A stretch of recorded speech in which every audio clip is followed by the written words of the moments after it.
భూమి కాదు.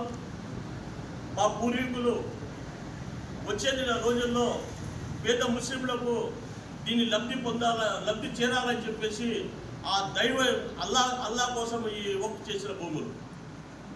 ఈరోజు మీరు నిజంగానే ముస్లింల ప్రేమ అభిమానం ఉంటే ఆ కబ్జా చేసిన వారి తీసుకొని పేద ముస్లింలకు పంచిపెట్టాలా, కానీ మీరు ఉద్దేశపూర్వకంగా ఇంకా ముస్లింలను అన్నదొక్కేసి ఇంకా ముస్లింలను ఇంకా పేదవారు చేసి వాళ్ళని విడగొట్టి వాళ్ళని దేశద్రోహంగా చిత్కరించి ఈ దేశంలో ముస్లింలకు చాలా అన్యాయం చేస్తున్న ఈ బీజేపీకి మేము ప్రశ్నిస్తున్నాం.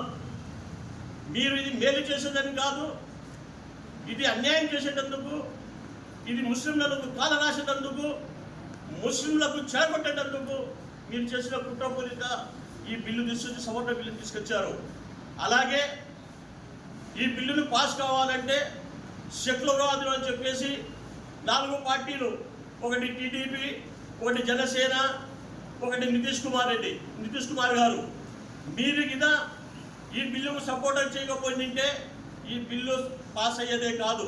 మీరు సెక్యులర్వాదులము, మేము ముస్లింలు ఎంట ఉన్నాము, మరి అందరికీ సమన్వయం చేస్తామని చెప్పేసి ముస్లింల ఓట్లు దండుకొని ఈరోజు ప్రభుత్వంలోకి వచ్చేసి ఎన్నుపోటుకు వచ్చి ముస్లింలకు అన్యాయం చేస్తున్నారు. వచ్చే రోజుల్లో ఈ మైనార్టీలు ముస్లింలు అందరు ఏకమై మీరు ముందు ఎక్కడ ఉన్నారో అక్కడికి పంపించడానికి సిద్ధంగా ఉన్నారు. ఇప్పటికైనా చంద్రబాబు నాయుడు గారు మేము కోరుకున్నది ఏమంటే ఇంకా ఈ బిల్లుకు రాజ్యసభలో పెట్టాల్సి ఉంది.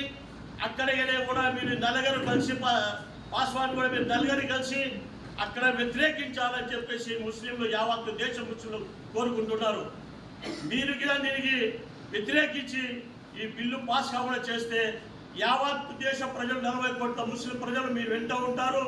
మీరు న్యాయం చేసిన వాళ్ళని అనిపించుకుంటారు, మీరు చరిత్రలో నిలిచిపోతారు.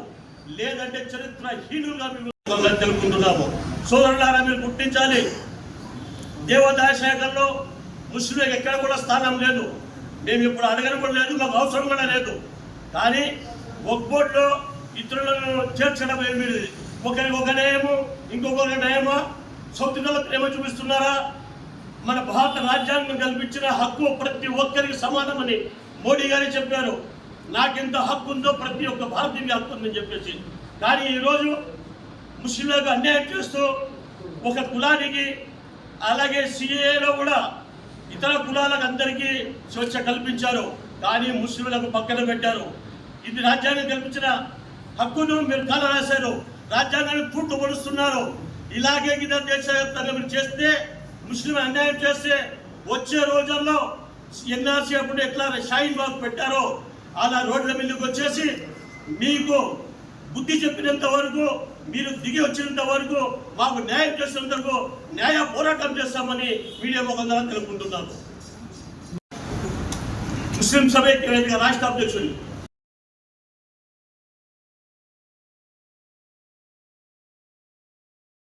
గౌరవ ముఖ్యమంత్రి వర్యులు నారా చంద్రబాబు నాయుడు గారు, అలాగే బీహార్ చెందినటువంటి నితీష్ కుమార్ గారు, వీరిద్దరూ కూడా ఈ బిల్లుకి మద్దతు తెలపడం జరిగింది.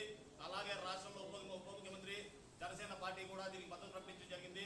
మేము ముఖ్యంగా కోరుకుంటుంది ఏంటంటే, ఒకవేళ చంద్రబాబు నాయుడు గారు కనుక ఈ బిల్లుకి మద్దతు ఇవ్వకుండా ఉన్నట్టయితే, అంటే రాజ్యాంగానికి విరుద్ధంగా ఒక ముస్లింల మీద కక్షపూరితంగా ప్రవేశపెట్టినటువంటి ఈ అనైతిక చట్టాన్ని మీరు సమర్థించి రాష్ట్ర వ్యాప్తంగా ఉన్నటువంటి ముస్లిం జనాభా కాకుండా దేశవ్యాప్తంగా ఉన్నటువంటి ముస్లింల యొక్క మనోభావాలను మీరు అగౌరవపరుస్తూ వారి యొక్క భవిష్యత్తు తరాలను, వారి యొక్క భవిష్యత్తును సర్వనాశనం చేసేటటువంటి ఇటువంటి ఒక నల్ల చట్టాన్ని మీరు ప్రోత్సహించి మీరు ఏం సాధిద్దామని చెప్పి కోరుకుంటున్నారో మేము ముస్లిం సమైక్య వేదిక ద్వారా సూటిగా ప్రశ్నించడం జరుగుతుంది.